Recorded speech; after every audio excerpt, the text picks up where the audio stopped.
welcome to the reading of the Monetary Policy Statement for the month of April 2024. On 8th of April 2024, the Bank of Uganda Monetary Policy Committee, MPC, increased the central bank rate, CBR, to 10.25%. Inflation indicators from Uganda Bureau of Statistics for March 2024 reveal a marginal decline in headline inflation to 3.3% from 3.4% in February 2024. The decrease is primarily attributed to the reduction in food crop inflation, which declined to negative 0.4% from 0.5%. Conversely, services inflation experienced a slight increase to 5.5% from 5.4%, while core inflation remained steady at 3.4%. The prevailing conditions of reduced aggregate demand and increasing supply are mitigating strong inflationary pressures. However, risks of elevated inflation persist. The recent CBR increase has had a spillover effect of stabilizing the shilling exchange rate. However, the shilling remains vulnerable due to outflows of short-term foreign investor funds from the domestic market in search of attractive yields in other markets and strong domestic demand by corporates. The weakening of the shilling significantly impacts domestic prices, which could push inflation higher. The evolution of inflation remains challenging, influenced by factors such as the shilling exchange rate, supply-side shocks, global inflation, and domestic food supply. Forecasts have been adjusted downwards compared to the previous round, largely due to the relative stability of the shilling exchange rate.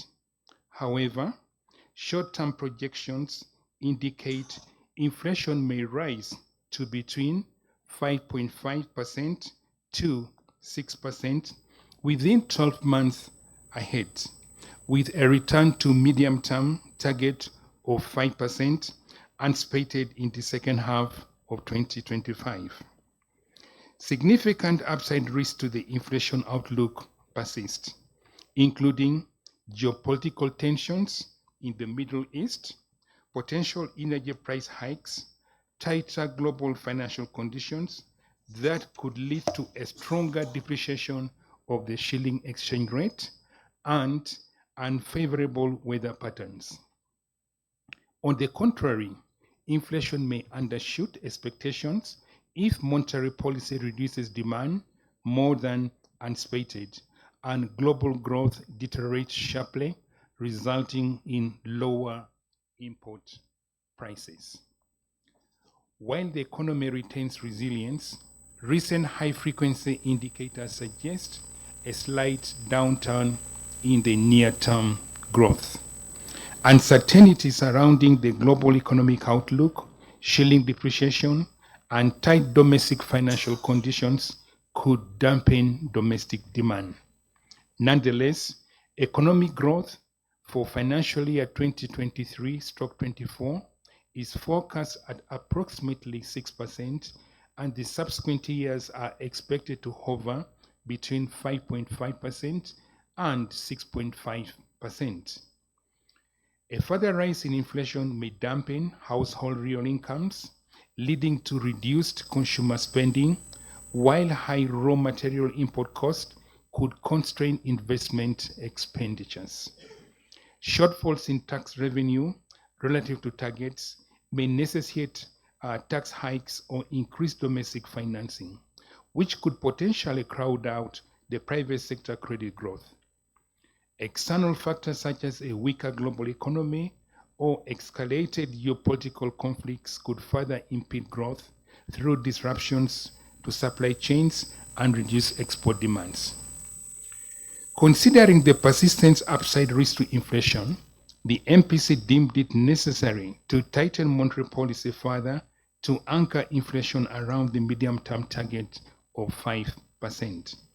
Consequently, the CBR has been raised by 25 basis points to 10.25%. The bands on the CBR remain at plus and minus 2 percentage points, and the margins on the CBR for the rediscount and the bank rate at 3 and 4 percentage points respectively. As a result, the rediscount and the bank rates will be 13.25% and 14.25% respectively. The increase in the CBR is a prudent measure to address heightened inflation risks. The monetary policy stance balances the need to contain inflation while supporting sustainable economic growth, which is essential for Uganda's socio-economic transformation. The MPC stands prepared to respond to any materialization of the identified risks. That marks the end of the reading of the monetary policy statement for the month of April 2024, and thank you for your kind attention.